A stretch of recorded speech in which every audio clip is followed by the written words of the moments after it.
Bapak Kepala Sekolah dan Wakil Kepala Sekolah, yang saya hormati Bapak Ibu Guru dan staf tata usaha, dan yang saya hormati teman-teman sekalian. Pada kesempatan yang berbahagia ini, izinkan saya untuk menyampaikan sebuah ceramah agama yang berjudul Cara Remaja Melakukan Syiar Islam.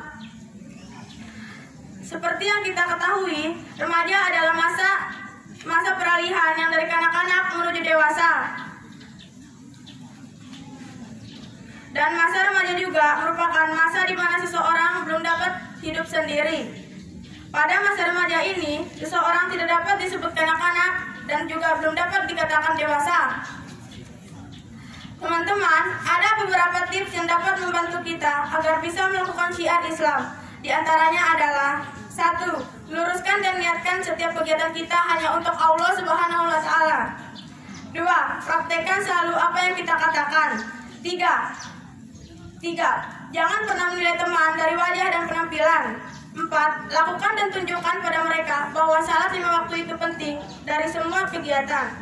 Begitu banyak cara kita sebagai seorang remaja dalam menyiarkan Islam kepada sesama. Walaupun teman sekitar kita, diantaranya dengan kita selalu berbuat baik, saling membantu dan dapat membangun toleransi sama manusia. Maka dari itu, sebagai kaula muda, mari kita bersama-sama bersatu dan menghidupkan syiar agama Islam. Nah, sebagai umat manusia, kita harus mengedepankan rasa kebersamaan yang tinggi. Demikian yang dapat saya sampaikan. Lebih kurangnya saya mohon maaf. Wabillahi taufiq wal hidayah. Wassalamualaikum warahmatullahi wabarakatuh. Rapat-rapat agar kata tak dapat lompat. Jawablah salam ibu dengan semangat. Jikalau anak-anak sekalian umat Muhammad. Assalamualaikum warahmatullahi wabarakatuh. Waalaikumsalam warahmatullahi wabarakatuh. Ya. Alhamdulillahirabbil alamin. Puji syukur kita panjatkan kehadirat Allah Subhanahu wa Ta'ala atas segala limpahan rahmat dan nikmatnya yang diberikan kepada kita, ya.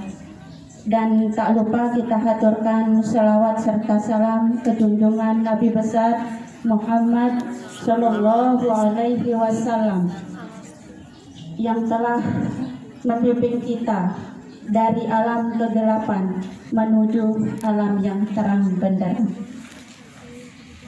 Yang saya hormati Bapak Kepala Sekolah, yang saya hormati Bapak-bapak Wakil Kepala Sekolah, yang saya hormati Bapak dan Ibu Guru serta staf tata usaha SMPN 1 Caliwang, serta anak-anakku semua yang Ibu banggakan.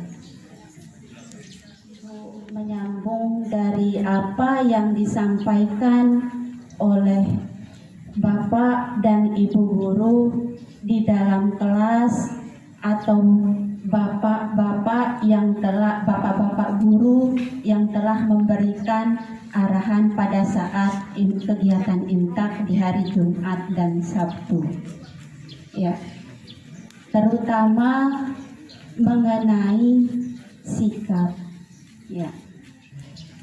sering Ibu singgung di dalam kelas, ya, bagaimana seharusnya kita bersikap baik terhadap guru, orang tua, teman di atas kita, ya, teman sebaya dan teman di bawah kita.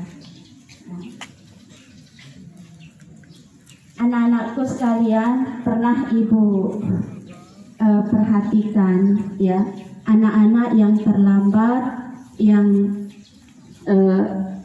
dihukum, ya, dengan hukuman mencabut. Di dalam kelas juga pada saat dibagikan ulangannya, ya, dikasih lembar ulangannya, hasil ulangannya dikasih sama gurunya pakai tangan kanan, diambilnya pakai tangan kiri. Nah, makanya Ibu tidak mau kasih. Kalau Ibu kasih pakai tangan kanan, kemudian diambilnya pakai tangan kiri, Ibu tidak mau kasih. Sampai dia sadar sendiri, oh ya, salah. Nah, diperbaiki, diambillah pakai tangan kanan. Nah, jangan sampai itu merupakan akhlak juga, ya. Nah, mungkin itu hal yang sepele mungkin, ya. Nah, tapi perlu kita ingatkan, kita biasakan. Jangan sampai hal-hal sekecil itu kita biasakan, ya. Nanti akan berakibat buruk, ya. Nah, jadi kita mulai dari yang kecil-kecil dulu, ya. Nah, kemudian karena di dalam agama kita itu kita sudah ada diatur dalam agama kita, ada tata caranya. Hal-hal yang kecil pun perlu kita perhatikan. Bagaimana kita masuk ke kamar mandi, ya. Nah, keluar kamar mandi itu ada adabnya. Berdoa dulu masuk kamar mandi. Ada yang tahu doanya? Apa doanya? Allahumma inni a'udzubika minal khubuthi wal khaba'is. Nah, kemudian kita langkahkan kaki apa dulu? Kaki kiri. Nah, kemudian kita keluar dari kamar mandi, dahulukan kaki kanan. Apa doanya? Apa doanya? Alhamdulillahilladzi alhaba anil adza wa afa. Ya, pintar, ya. Nah, kalau anak-anak yang biasa memperhatikan hal-hal kecil seperti itu pasti tahu, ya. Nah, kemudian apa tadi yang mau Ibu sampaikan? Nah, tadi ya masalah tangan kanan. Rasulullah mencontohkan makan dengan tangan kanan, makan jangan bersuara, habiskan makan tidak bersisa. Kanan, ya, ambillah yang dekat dengan kita, ya, supaya menjaga kesopanan. Nah, apalagi kalau ada tamu, kita jangkau yang jauh-jauh, itu tidak sopan. Nah, ambillah yang dekat dengan kita. Kemudian cuci tangan dulu, tapi sebelum makan. Oke. Ya, mungkin itu saja yang perlu Ibu sampaikan, karena sebenarnya Ibu betul-betul tidak siap hari ini, tidak tahu apa yang harus disampaikan, langsung ditodong begitu saja sama Bapak Restu.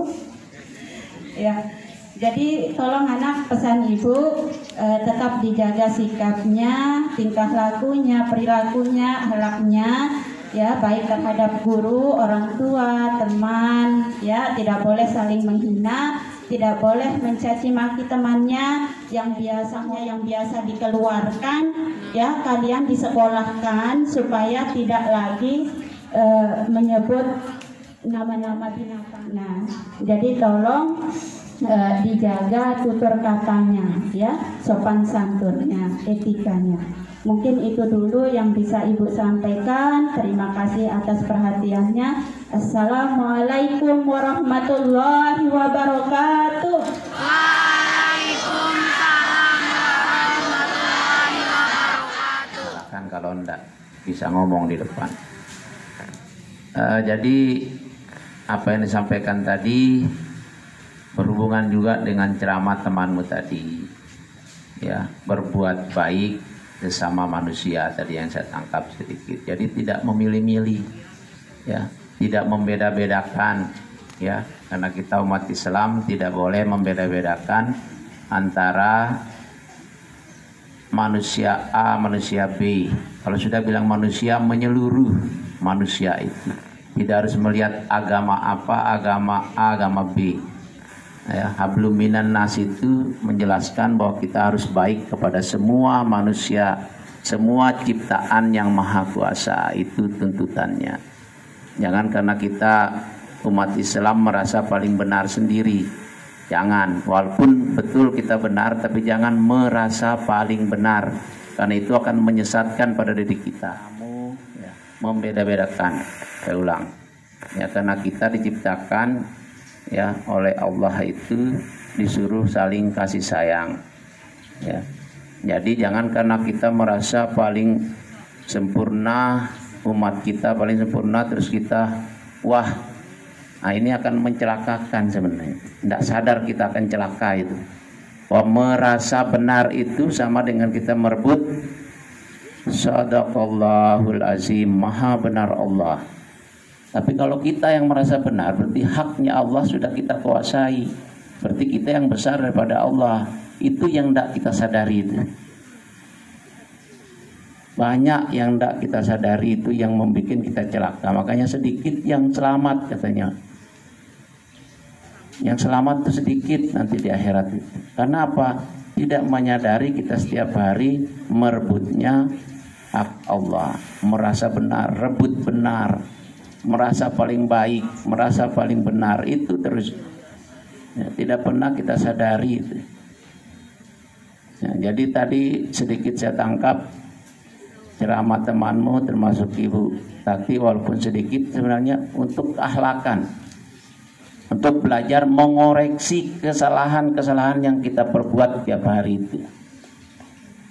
Ya, yang harus kita kurangi itu kesalahan, bukan menghitung kebenaran-kebenaran yang ada pada diri kita. Karena benar itu sudah pasti amalnya baik, sudah pasti mendapatkan pahala.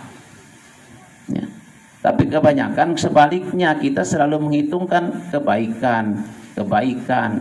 Tapi salahnya setiap menit, setiap detik tidak pernah dihitung. Nah, itu yang harus kamu perhatikan.